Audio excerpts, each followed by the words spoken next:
Hello and welcome to episode 3 of the Gimme That podcast. My name is Grant Stemler, and joined alongside me, we have Johnny Muscles and Pierce Gainey.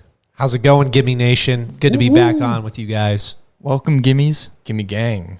Gimme Gang. You're on with Johnny and the Gimme Gang. How did everyone respond when you guys called them Gimmies? Were they embracing or were they kind of about it? I received full-on embracement of our fans being called right Gimmies. There, I'm with that. Yeah, Lots I of had people are on board. texting me saying, I'm a gimme, I'm a gimme, I'm a gimme. Dang. I know. We did have a lot of gimmies. Yeah, we did. And honestly, it's because we are nationwide. That we are. Mm-hmm. Hold up. We're no longer nationwide. What are you talking about? We are international. What? All right, shout out to Dante Villegas Jr. for being one of our... International. That sounds foreign.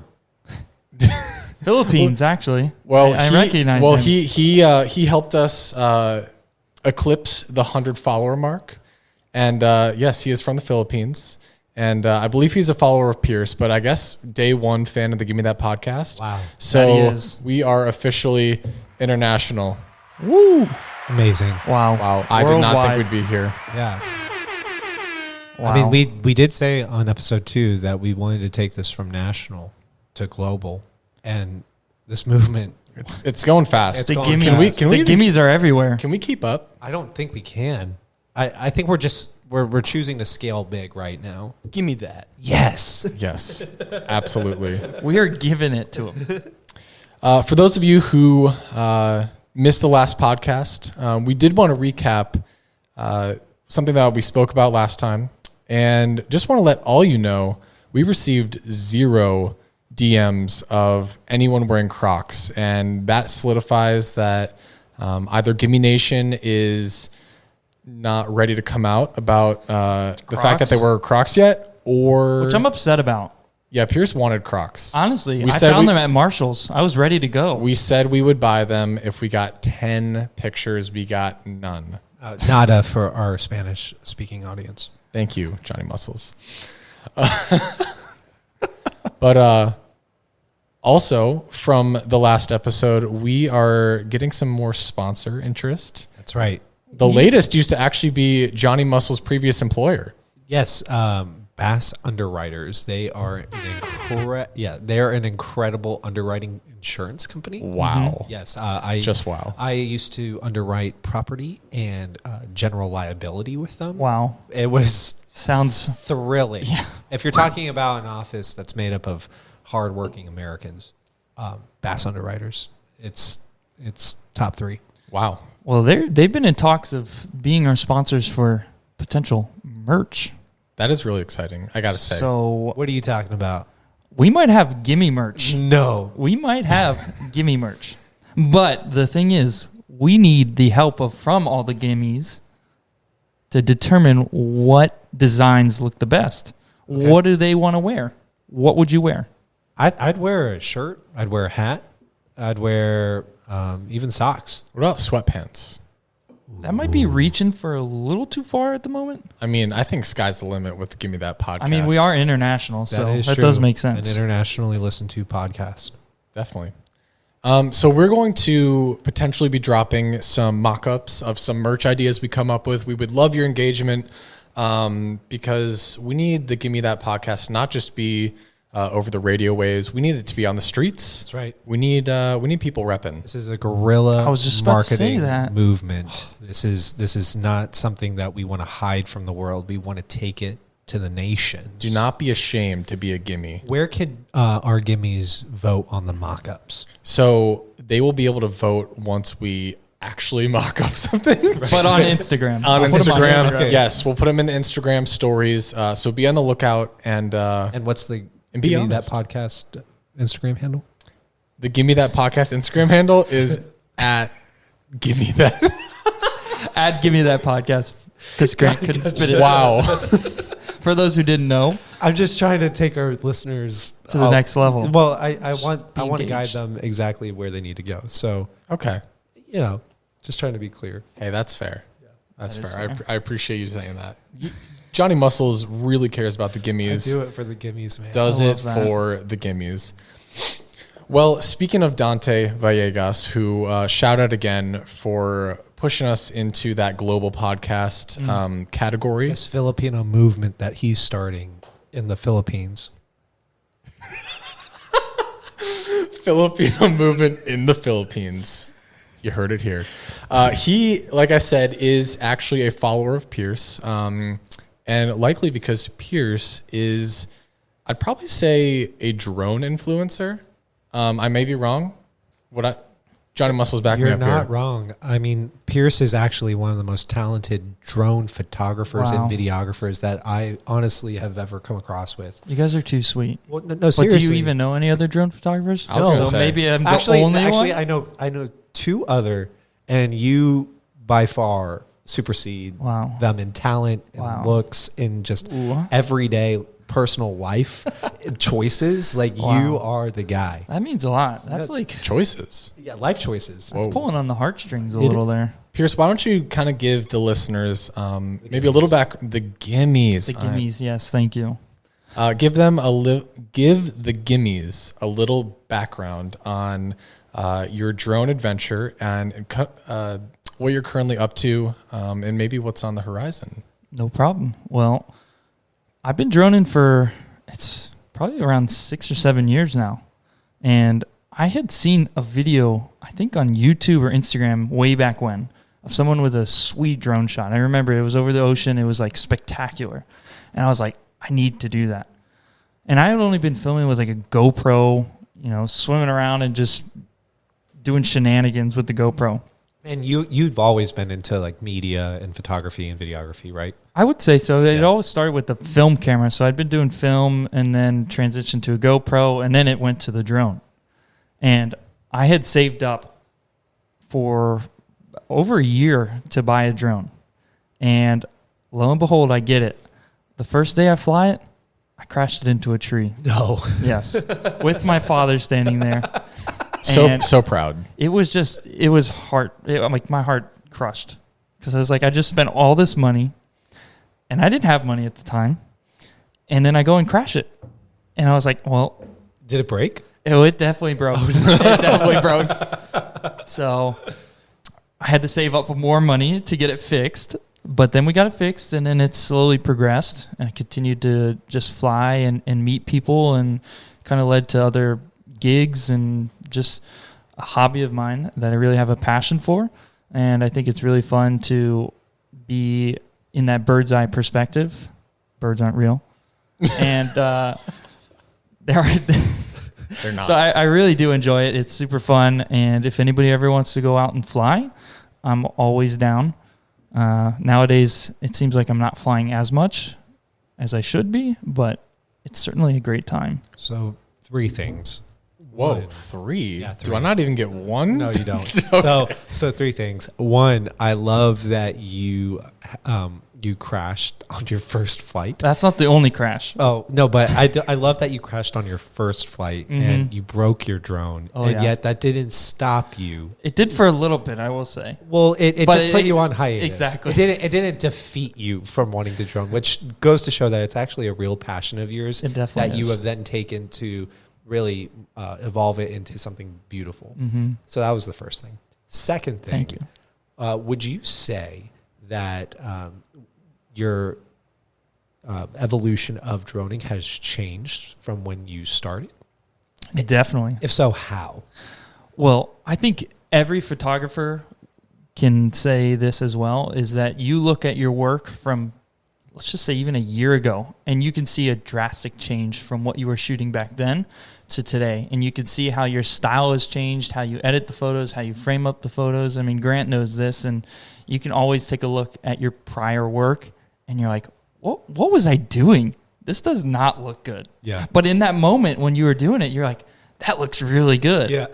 But now you like look back, you're like, what was I doing? What was I thinking? So I would say just the style of photo that I've taken, photos and videos, has definitely changed, and I think will continue to change as time goes on and more drones come out, technology. So Third thing, you've openly admitted on the podcast that birds aren't real and that they are, in fact, government spy drones.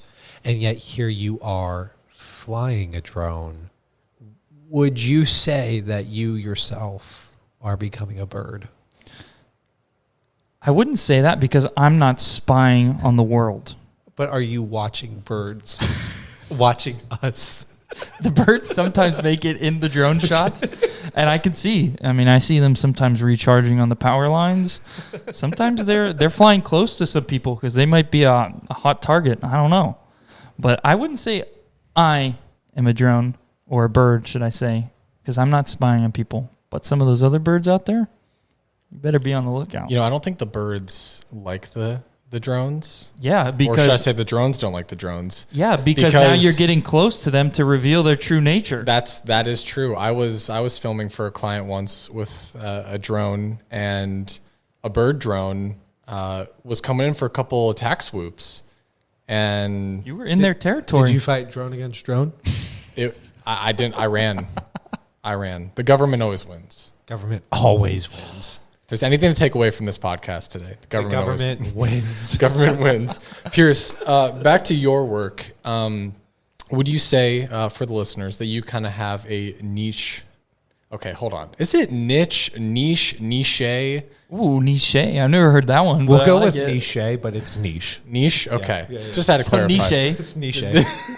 Yes, I know my niche. What is your drone niche? It's definitely ocean photography, whether that's the sea creatures that are below or fun things that you see out there, boats, stand-up paddlers, surfers, anything that has to do with the ocean. That's my niche. What would you say is the craziest thing you've captured on your drone, whether photography or videography wise? I think one of the coolest was when I was in Colombia with my brother, kind of adopted brother, Timmy Mallory. Shout out. And don't even know if he listens, so we'll find out. We were on a boat, actually, and we came up to what was apparently Pablo Escobar's, one of his sunken planes. So I got to drone it from above, which was super sick. And I was like, that's not enough. So I had to go below. And I went under and I swam through his plane. With your drone? No, they don't like the water. But with my GoPro. Oh.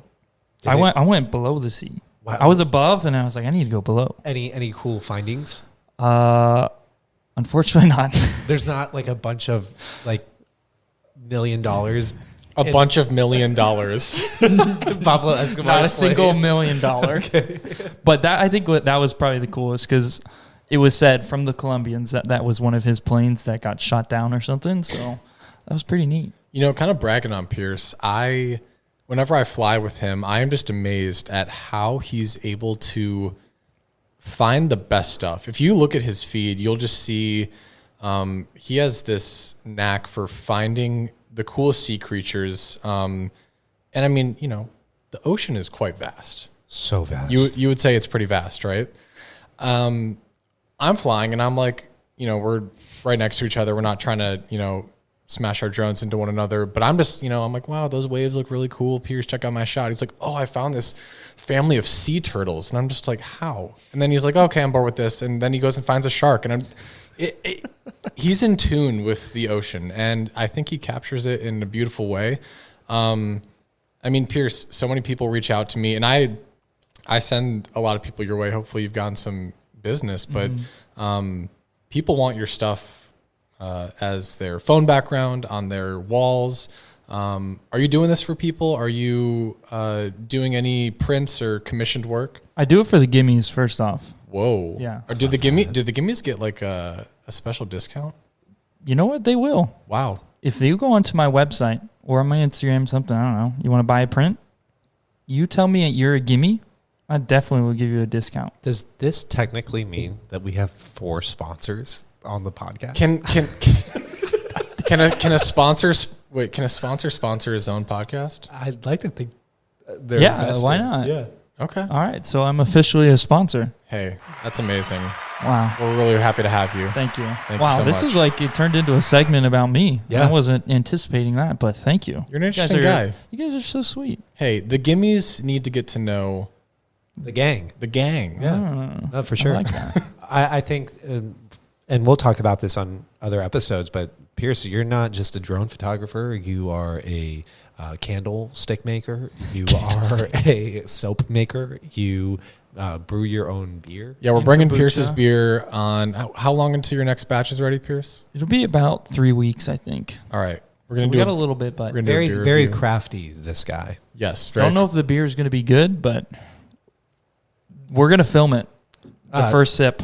Yeah, I love that. All right. that. Hey, speaking of beer, Grant, where did we get these insane beers? All right. Shout out Ashley Retta, first of all, for getting engaged. Yes. He is Heck our yeah. Legend. He is our Tarpon River Brewing beer sponsor, and he just had an incredible weekend. So we're so happy for him, and happy that even amidst his busy love life, he still threw the Gimme That podcast some insane lager. It is crisp, crushable, bright, and refreshing, and I can attest to that. So make sure you hop very on good. over to Tarpon River Brewing. Ask for Ashley. Let him know you're a Gimme That podcast listener. He's a fellow Gimme. And then just congratulate him on his new engagement. He and Kate Yes. are going to make some beautiful babies together. I just know it. Okay, yeah. So that is the brewery to be. You all know Tarpon River Brewing, and also remember that the Gimme That podcast is brought to you by Henry and Ash Watches.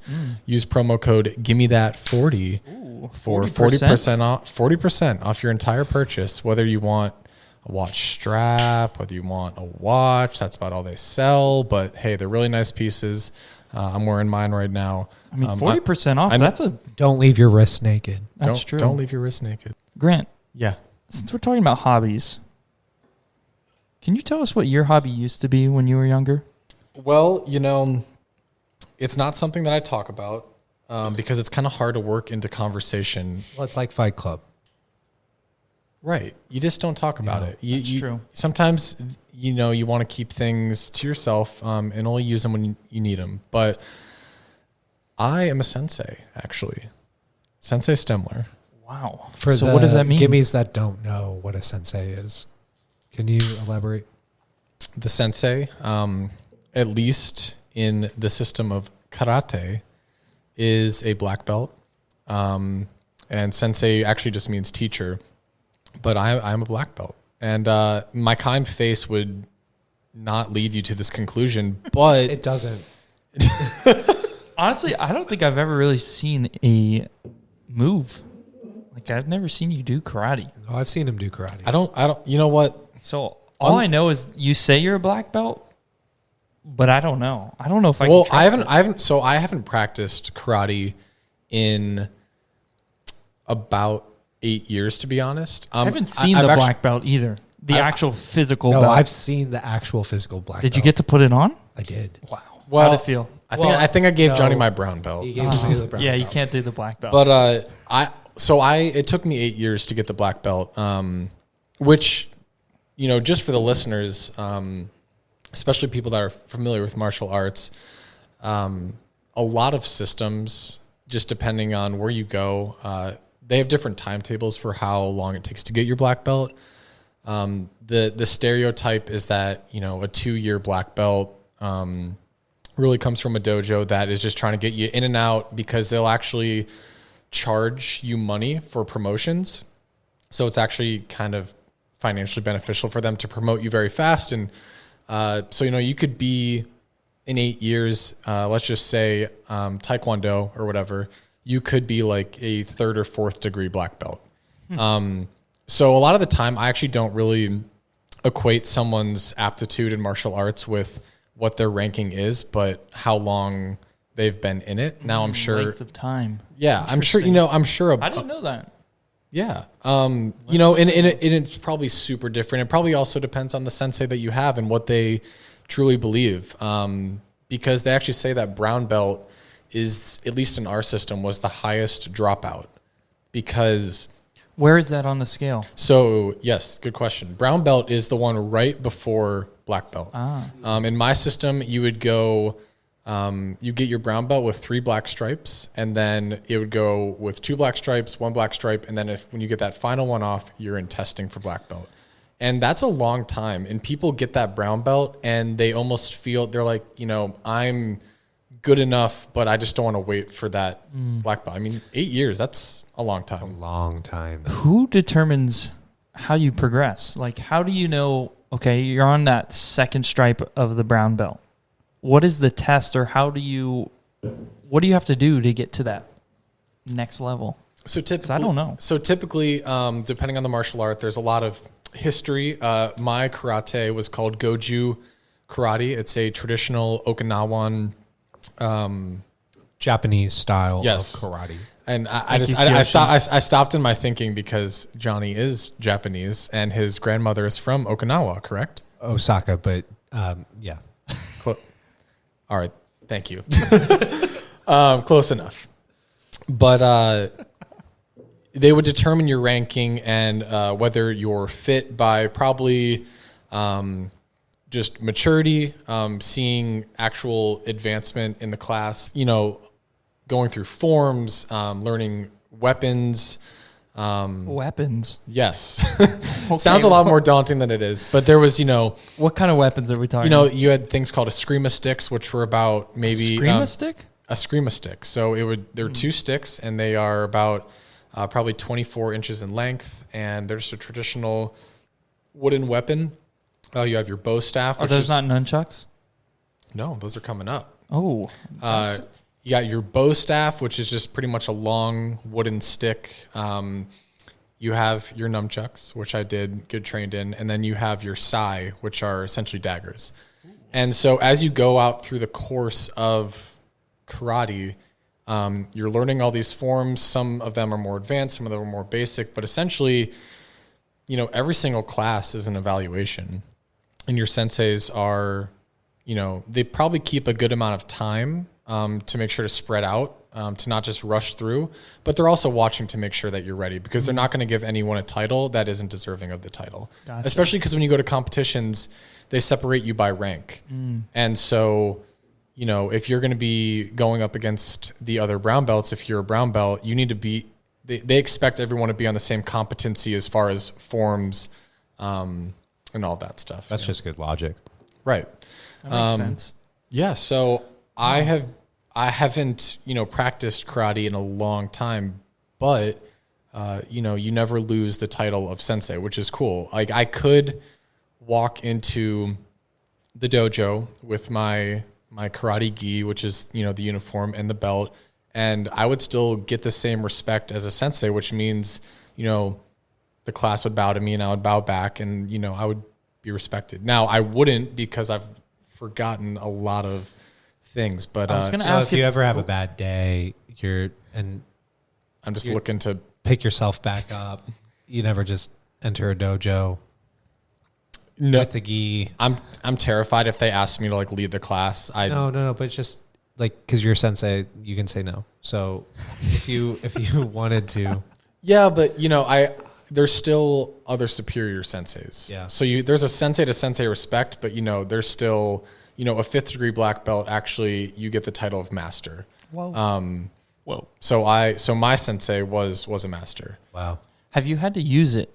I've never had to use it. I've actually, man. you know what? I've only been in one mini fight in my life, and I was, a student of karate at the time, but it never actually unfolded to be anything crazy. So I kind of wish that would have happened, so you could have unleashed the black belt. That's probably the most asked question. I'm glad I've never had to use it. I guess if I was to ever use it, I wish it was when I was probably at my peak.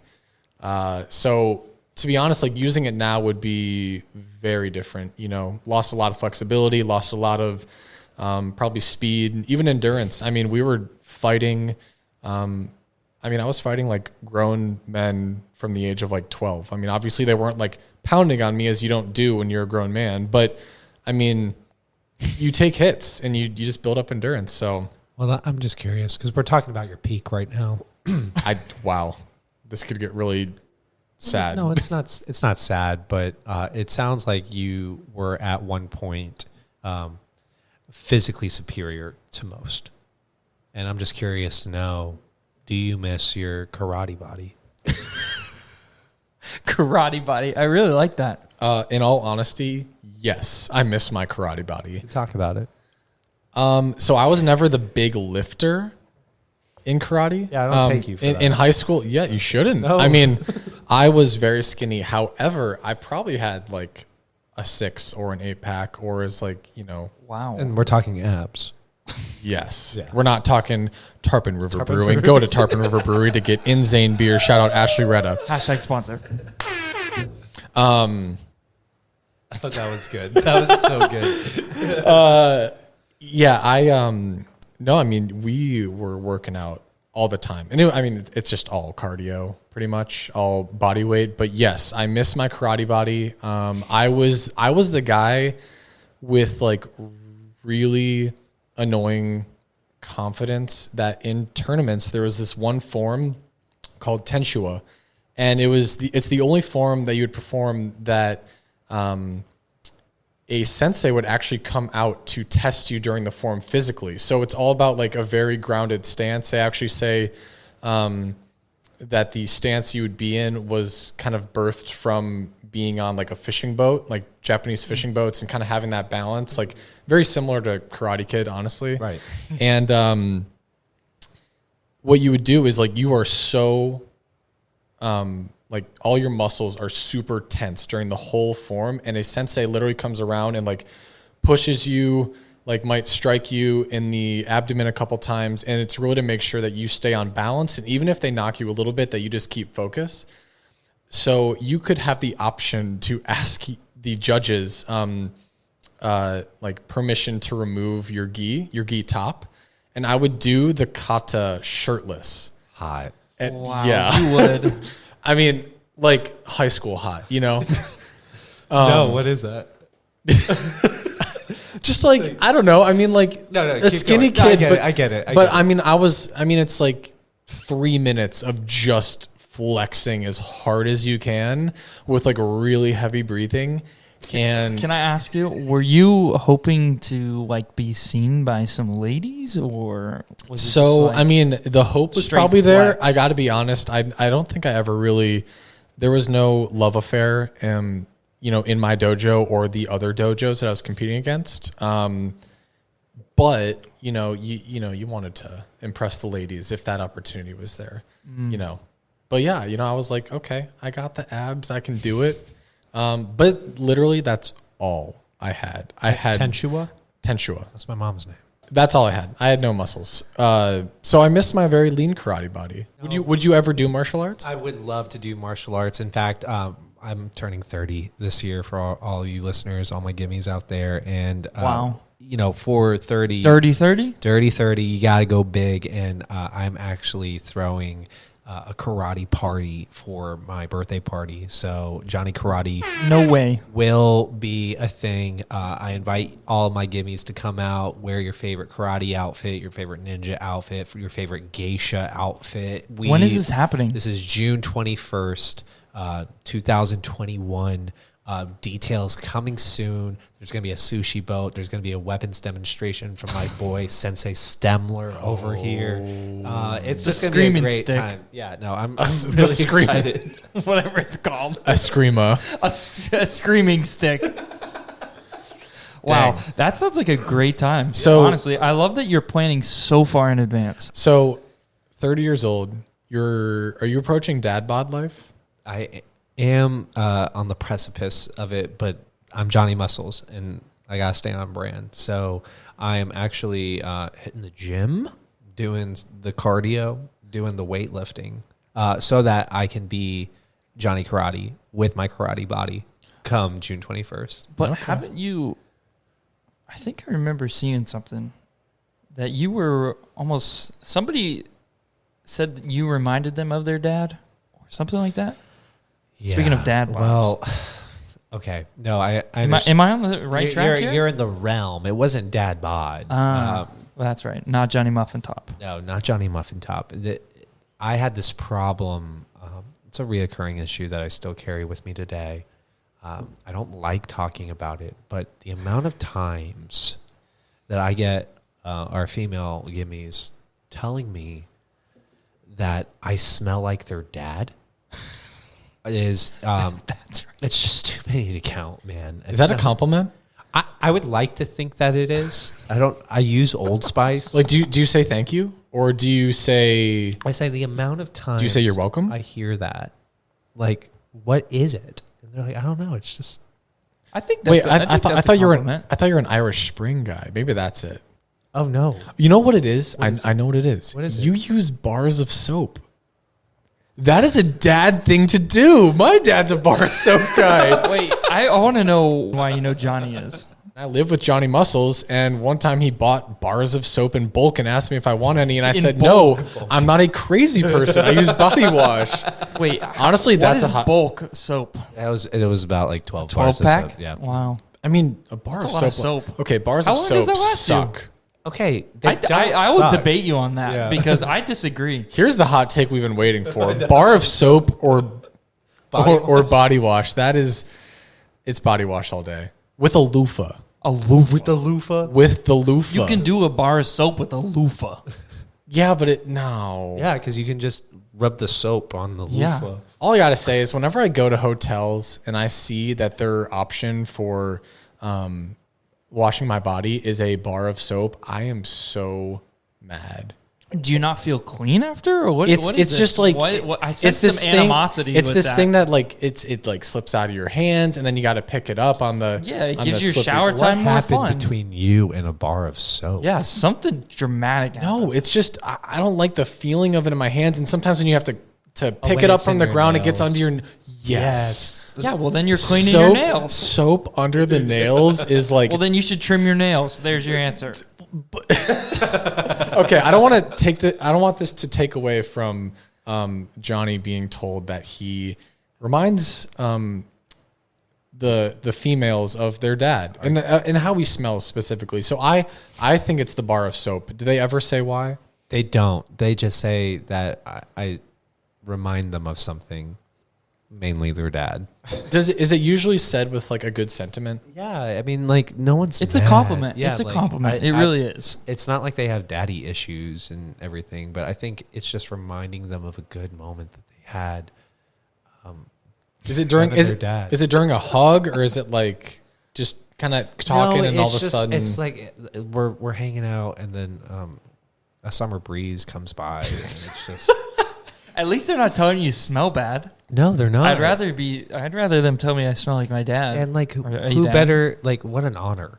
Right. Actually, what an honor! Exactly. That's a nice thing. that's a good way to think about it. It's an odd thing, but it's a nice thing. I want to know who uses bars of soap. That's what I'm really Honestly, I'm this I'm is focused on that. Yeah. Okay. So I'm gonna put a poll out, and I need Bar I soap. need every follower, every Or- gimme, Every gimme. Every Thank gimme. you. every gimme out there. We need to know bar of soap or body wash. I know this might differ between men and women, but I gotta know because I don't think I'm crazy. I know I'm right. And also, if you're not using a loofah and you use body wash, oh my gosh. Well, loofah me this, dude. If That's the best thing ever. it is, no, we're just ending it there. I'm not even gonna finish the thought. Loofah me this? Yeah. All right. I respect that. All right, you gimmies. That was a good episode. Thank you again for listening. This was episode 3 of the Gimme That podcast. The Gimme That podcast is brought to you by Henry Nash Watches. Use promo code GimmeThat40 for 40% off your entire purchase. And once again, shout out Ashley Retta.